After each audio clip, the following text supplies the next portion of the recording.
Dobar dan svima, hvala kad ste došli na promociju knjige.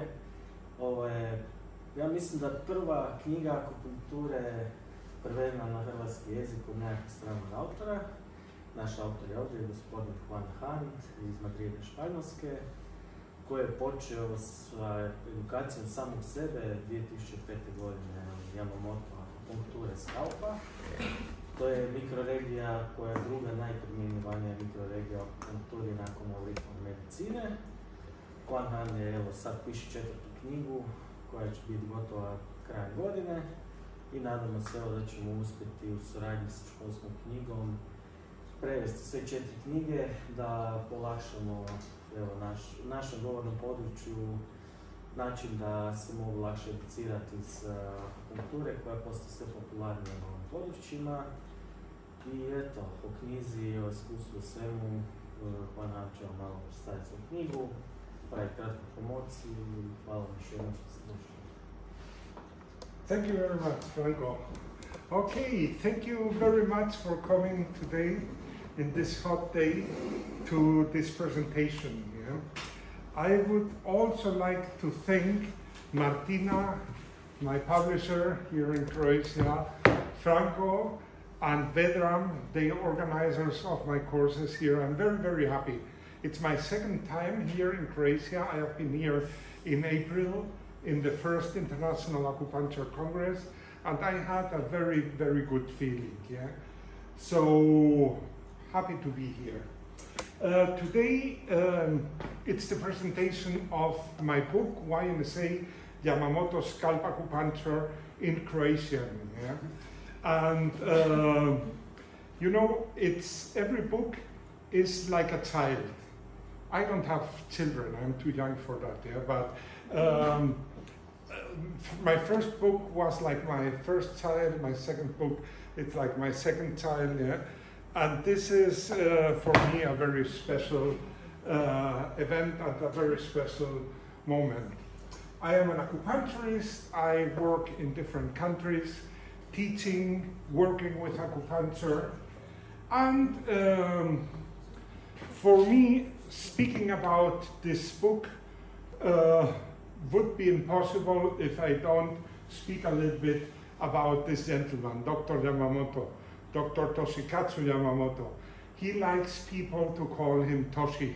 Yeah, he's a very humble person, very close, very intelligent. Yeah? And he was born in 1929, so that means he will be 95 years old this December. Yeah? 1929 was a tough year. Yeah? It was the year where Wall Street break down, yeah, so it was the beginning of a big crisis, yeah, first in the US and then worldwide, yeah. He was born in the south of Japan, in an island, in a city called Nichinan, very poor, very rural, people working on the fields, yeah. So the childhood of Yamamoto was very tough. No candies, no birthdays, no chocolate. Okay, here, good. Just hard work. He went to school, obviously, but he had to work on the fields, yeah? Some days they had food, other days they had just a bowl with rice, other days no food at all, nothing, yeah? So he went to school and he wanted to become a doctor since he was a child, yeah? But his father said, no, Toshi, you are not going to be a doctor, you're going to be a farmer. And he wasn't really happy with his father's idea. Yeah? And one day he talked with his mother and he said, look, mommy, I don't want to be a farmer, I want to be a medical doctor. Yeah? And she said, okay, just try to get good grades at the school. I will speak with your father and I will help you and we will try to make your dream true. And Yamamoto, very persistent, very hard-working person, so he tried to study as much as possible to get access to the medical school of Tokyo University. And when he was like a teenager, Second World War started, and the father said, okay, don't worry, Toshi, you don't have to be a farmer, you're going to be a kamikaze. You know what a kamikaze is? Yeah, these pilots that crash into the US boats, yeah, obviously they die, but that gives the family a lot of prestige, honor, money, yeah, and thank God Yamamoto said, no, father, I don't want to kill, I don't want to die. I want to become a medical doctor. I don't want to be a kamikaze. So he said, okay, do whatever you want. You are going to ruin your life, yeah, but it's your business. So Toshi finally went to medical school of Tokyo University, and again, very hard conditions in these years, yeah.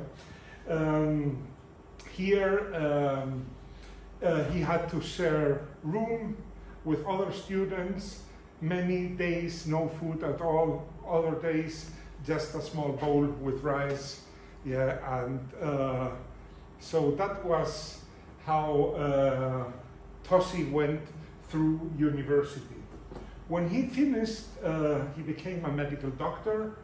He moved to the US, yeah, and he got like a stipendium to become an anesthesiologist. Here you can see a very young Toshi Yamamoto on the roof of St. Luke's Hospital, yeah, where he was studying to become an anesthesiologist. Yeah? And he tells that when he came to the hospital, he arrived in New York with $20, with $20 in the pocket, and he went to the canteen, yeah? And he asked, how much is a warm meal?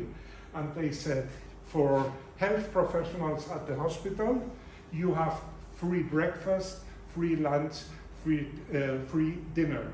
And that was the first time in his life that he had 3 warm meals a day. And they gave him a room for himself, so that was the first time he had not to share room with other people. So very, very high standard of living. Yeah? In these years in New York, in St. Luke's Hospital, he met a German nurse. Yeah? Very, very clever lady. She was there because she was the nurse of the year, and the prize was 1 year in St. Luke's Hospital. So this man, this woman, they fell in love. They married in New York, and here you can see Toshi and the German nurse, Helen, 50 years after this encounter in New York. But let's rewind again. So they married in New York, and then they moved to Germany. Yeah? Helen was from Cologne, the north of Germany, and she said to Toshi, Toshi, why we don't move to Germany, where we have family support and we can have a better life there. So they moved with a boat. They don't have money for the airplane, yeah, and they moved to Germany. There in Germany, Toshi started his second medical specialty, which is gynecology and obstetrics. Yeah?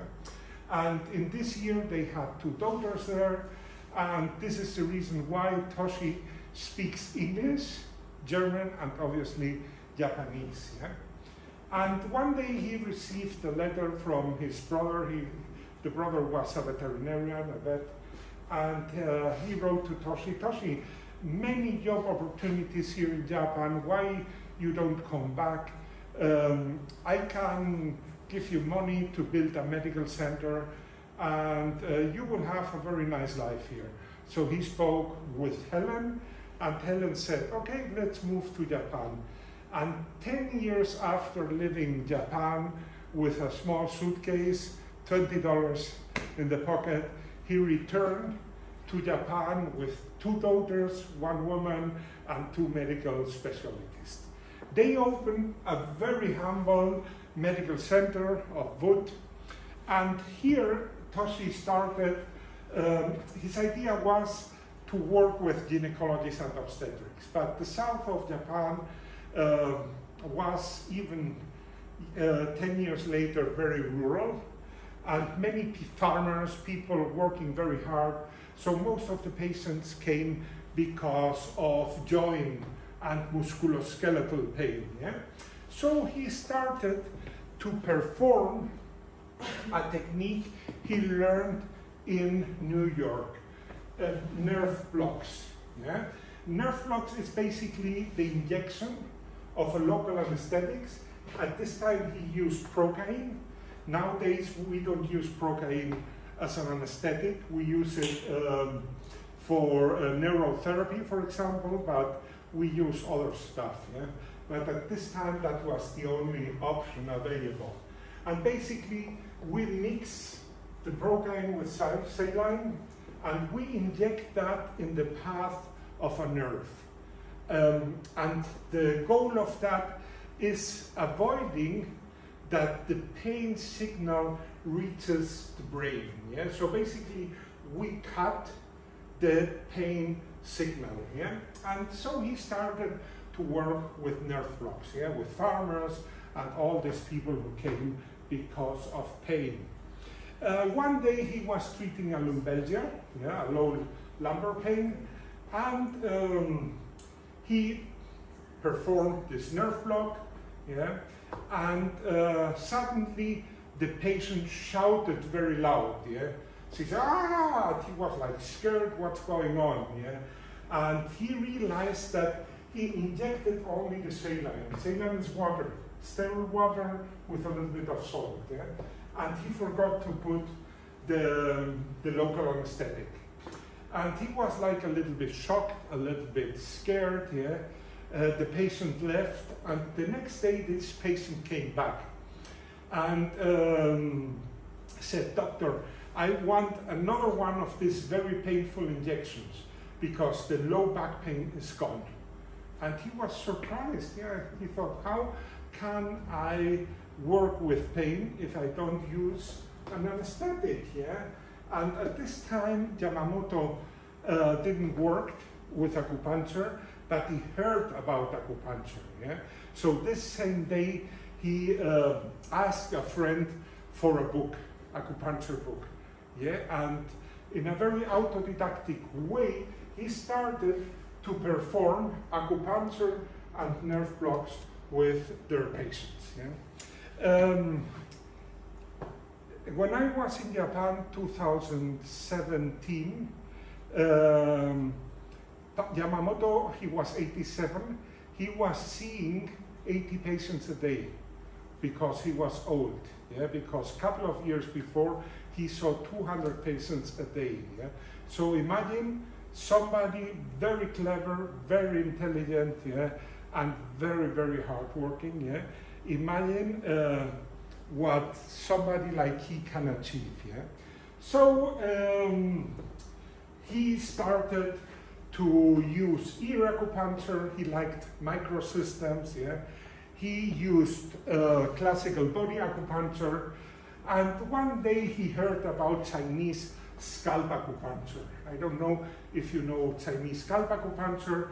The father of this system is a neurosurgeon called Jiao Shunfa, and he basically developed this system in the 17th of last century based on neuroanatomy. Yeah? So, for example, if with Chinese scalp acupuncture I treat a vision problem, I go to the occipital area, because here on the back, the vision is located on the brain cortex. Yeah? So that's basically how Chinese or Jiao Shunfa scalp acupuncture works. So as I said, he had a very high influence of microsystems, yeah? And one day he was working on the motor area of a shoulder, yeah? And he started to touch, he felt something, he put a needle, and the patient said, oh, this is fantastic, I can move my shoulder, the pain is gone. And with this micro system way of thinking, he developed his two first somatotopes, yeah? You know what a somatotope is? A microsystem, an hologram, basically means the body or part of the body in another part of the body. For example, ear acupuncture, auriculotherapy. We have the whole body here on the ear. Yeah?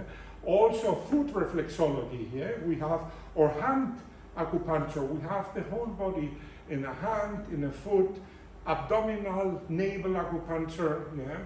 So basically he developed these first microsystems, somatotopes or holograms, they are cyberknives. Yeah?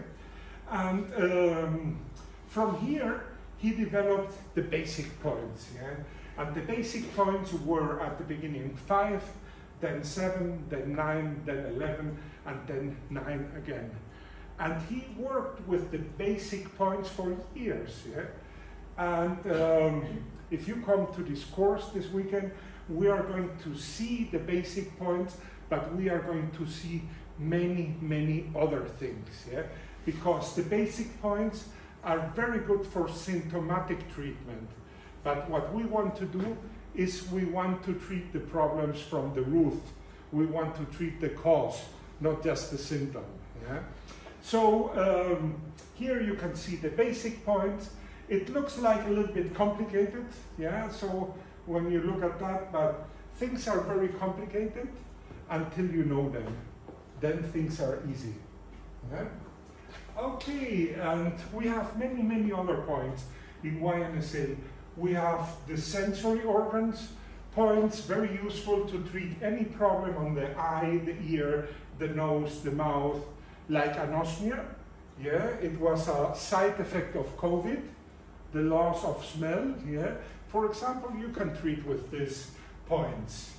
Then we have here brain points, very useful to treat anything related to the CNS, central nervous system. And these are the basic points. And you will see, it looks like very complicated, but it's easy, very easy.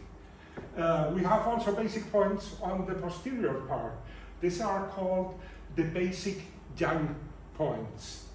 Here we have one of the jewels of YNSA, which is the neck diagnosis.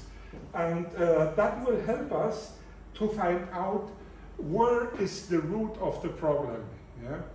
I compare that always with, imagine you're driving your car and you hear a noise, glong, glong, glong, glong, glong. You can do two things. You can turn on the music. That's symptomatic treatment. You don't hear the noise, but the noise is there. And as soon as you turn the music down, it will appear. And now you can go to a garage, you can lift your car, and you can see, oh, here it's a loose screw. Let's fix that. Yeah? With YNSA, we can do both. And that's the magic about this system. We can do a root treatment, but we can also do a symptomatic treatment. And for that, the neck diagnosis is an incredible, incredible diagnostic tool. We have also abdominal diagnosis.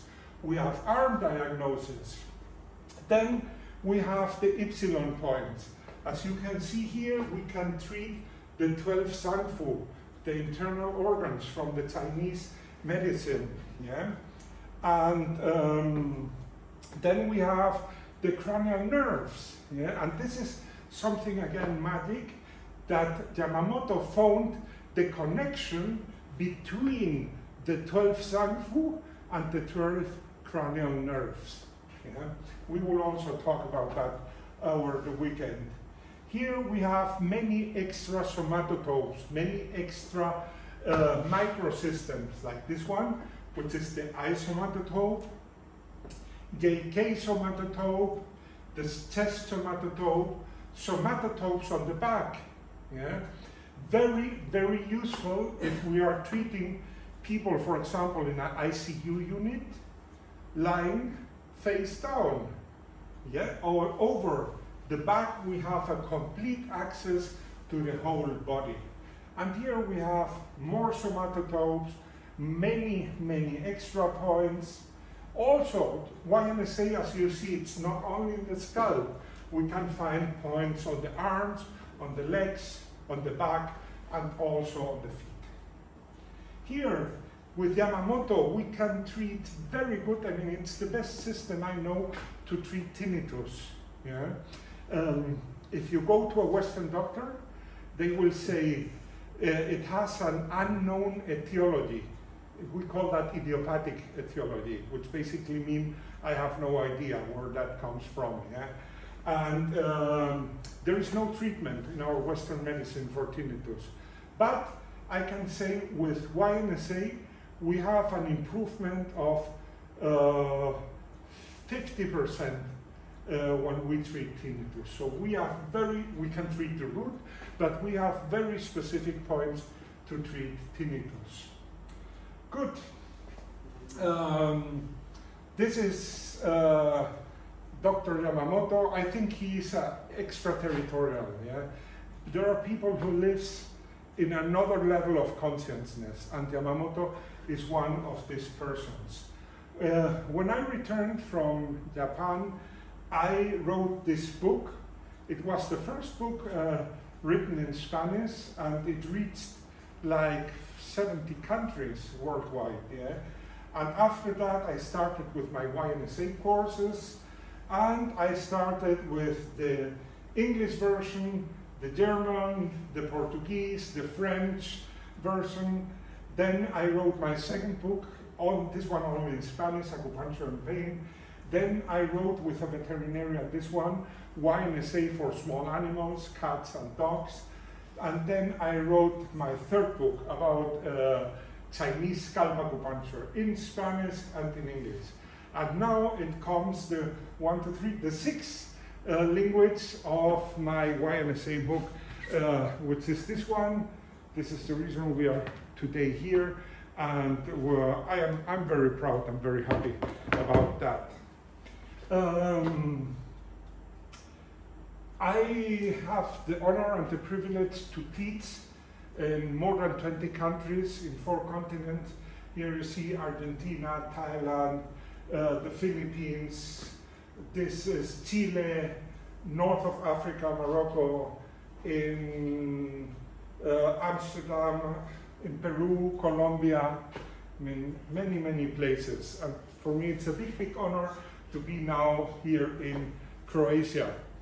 The course this weekend is fully booked, yeah, which is like a pressure for me and for the organizers. Yeah? So very, very high expectations. And I am very happy for that. Good. That's it. If you have any questions, please let me know. No questions? Maybe over the top. Okay. With a little bit of food, then the people will be. Okay, okay. Good. So you are doing both body acupuncture and scalp acupuncture? Yes, yes. I think in acupuncture, there is always a limit, but it's better to add than to subtract. You know, I work with Japanese scalp acupuncture, with Chinese scalp acupuncture. I like very, very much electroacupuncture.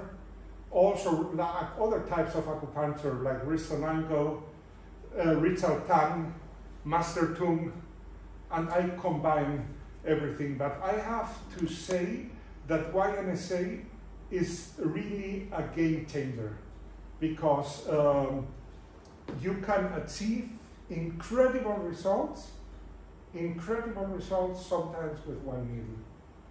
This is this Japanese way of thinking. So sometimes you don't need to use many needles. I mean, look, that's what Yamamoto wants. To treat a patient, good results, one needle. It's not always possible, yeah? But I can say I treated some hundreds of patients where it was necessary just one needle. But it's not about the amount of needles, it's about where to put the needle. And for that, with YNSA, you have to be precise. And this took me 1.5 years living in Asia to understand the difference between Chinese and Japanese people. I love both. This is not a competition. But Japanese people, they are very precise. They are snipers, you know? And Chinese, they use a machine gun. Pa, pa, pa, pa, pa, pa. With some patients, you need to use one, the other, or both. But it's so good to be a sniper in acupuncture. But for that, you have to be very precise with your diagnosis, with your palpation, and with puncturing. Because 1 millimeter to the wrong side makes the difference. Any other questions? Okay, thank you very much. Thank you for your time.